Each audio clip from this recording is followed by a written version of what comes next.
want to begin by welcoming all of you to Olam's Building Sustainable Futures Forum, as well as to the launch of the Global Agribusiness Alliance. There are 325 of you in this room, which is far more than what we had anticipated when we invited all of you to come and participate and join this journey. There are 141 agri-business representatives. There are 84 stakeholders, including NGOs, civil society, financial institutions, including developmental financial institutions, our customers who are here today. And I want to thank all of you from the bottom of our heart for taking the time and investing the effort to being here today.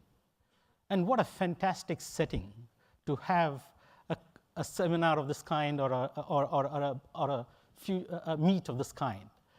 You are in the Flower Dome at the Gardens by the Bay. And for those of you who do not know, Flower Dome, Gardens by the Bay, has entered the Guinness Book of World Records last year as the largest glass greenhouse in the world.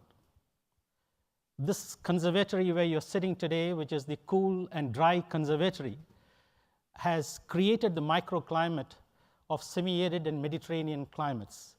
And therefore, what you will see later this evening, we've got 24 guides that are going to take you through a quick tour of the Gardens by the Bay, and you will see some amazing things.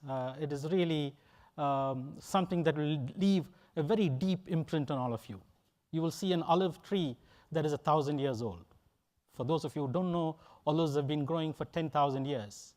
And you'll see an olive tree that is 1,000 years old in this garden.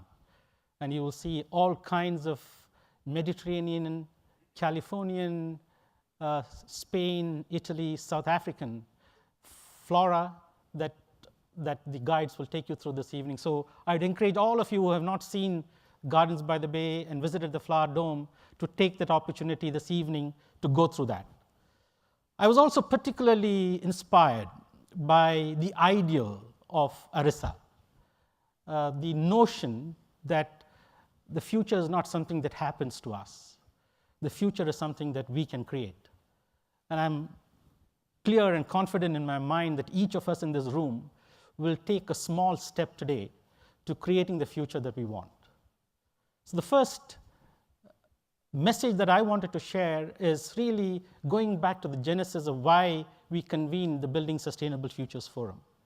This was part of our 25th anniversary celebrations where we commemorated that event by announcing 4 major initiatives. One of those 4 major initiatives was to create a Building Sustainable Futures Forum.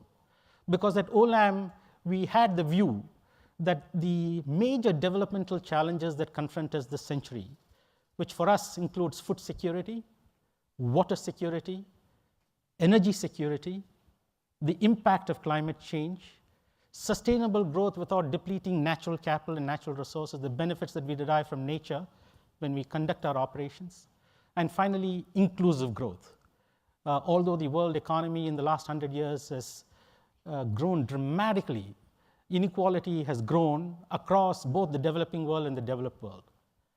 And we believe that these 6 major developmental challenges are interlinked with interlocked causes. And in the past, policymakers and experts have looked at these major developmental challenges in silos and tried to address them as separate problems. So there were a group of experts looking at food security, another group of experts looking at water security, another group of experts looking at energy security.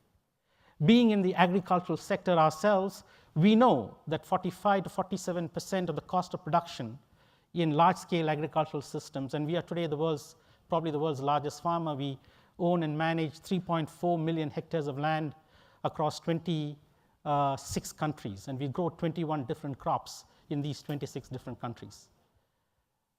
And we know that food security, in terms of the drivers of demand for growing food requirements, whether it's a growing population, 75 million people being added to the world each year, or whether it is changing dietary habits of people shifting from carbohydrate and cereal-based diet to a protein and fat-based diet, or whether it is increasing urbanization that is leading to increasing calorie consumption, or whether it is diverting food and feed raw materials into energy uses, with the corn, 40% of the US corn crop went into ethanol manufacturing, or 52% of the Brazilian sugarcane crop went into ethanol manufacturing. 12% of all the world oil seeds that are produced went into biodiesel manufacturing. And the shift in dietary habits is having a rapid multiplier impact on the demand for feed and other raw materials.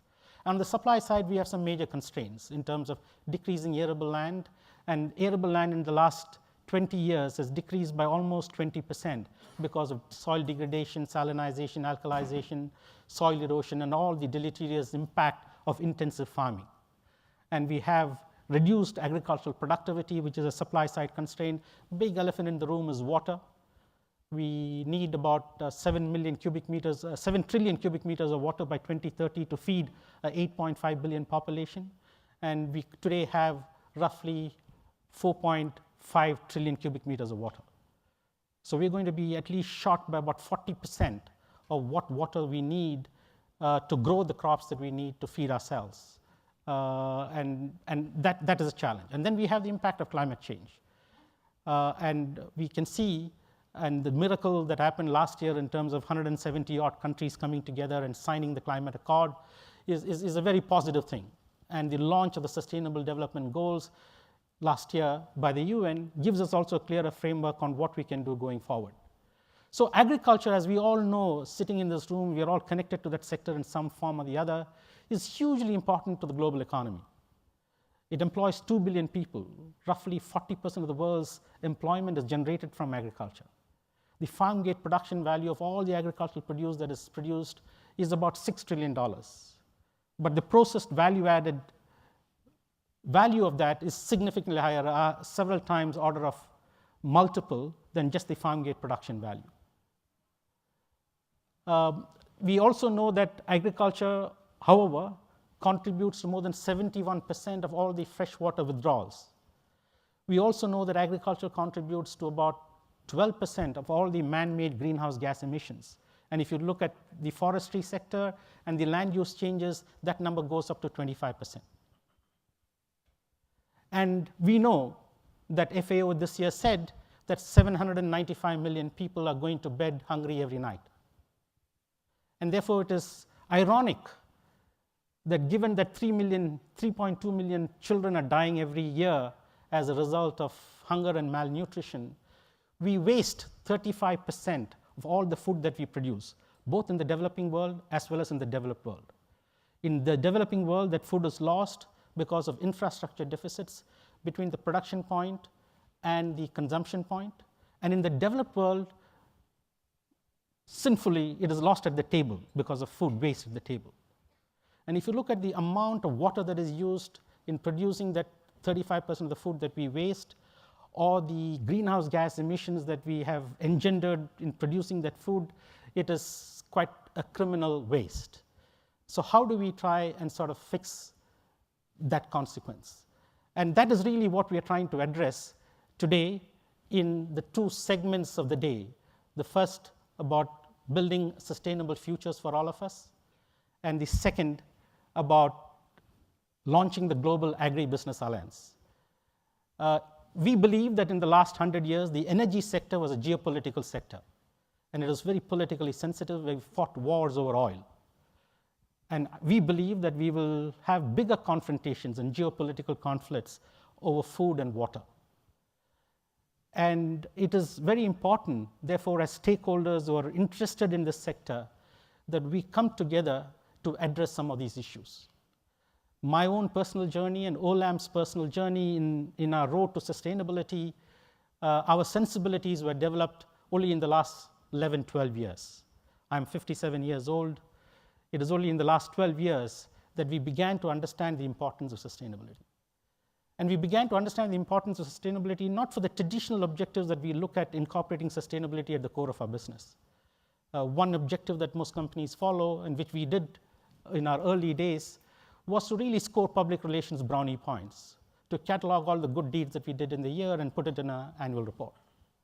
Another objective that we followed in pursuing sustainability and bringing it into the core of our business is as a risk mitigant, that we wanted to control the risks of our reputation and therefore wanted to be sustainable.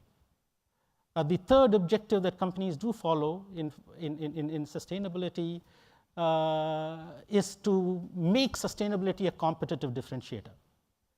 But in the ultimate analysis, we feel today that sustainability is at the core of Olam's business because it's simply the right thing to do. And for three reasons, it's the right thing to do. Firstly, we see a direct link between being sustainable and creating long-term lasting value for our continuing shareholders. And I know in this audience it's politically incorrect to say that. But we have to make a business case for sustainability to embed it in our organizations as a central part of our organizations. And we believe that the maths of creating long-term lasting value for our continuing owners is first to open up the capital spreads between our returns and the cost of capital. But the second driver is to increase the rate of profitable growth. And the third driver is to sustain that growth for as long a period as possible. And that's what compounds value. The average age of a company is 17 years. The longest lasting company is 1,000 years old. And that's the loss potential. The meaning of the word Olam is twofold. One, it's about transcending boundaries. It's a Hebrew word. One is about transcending boundaries. And the second is about enduring everlasting. If you want to build an enduring everlasting company, then we need to have sustainability at our core. And it is clearly there's a business case for having sustainability at the core of your business. The third reason is that we want our fellow associates in Olam, our fellow employees in Olam, to feel that they're working for a company that's doing the right thing, and therefore have a better sense of the mission that they are engaged in. So we are delighted today that we have 140 representatives from the agricultural sector. 36 have formally signed up to be the founding members of the GAA, the Global Agribusiness Alliance. But what is encouraging for us is the over 105 others who have not signed up are here in this room. And therefore, they're keen to understand what this would mean. And therefore, to nudge you along to consider this seriously, I want to read out 3 comments made by 3 very, very respected people about what the value of the Global Agribusiness Alliance could be.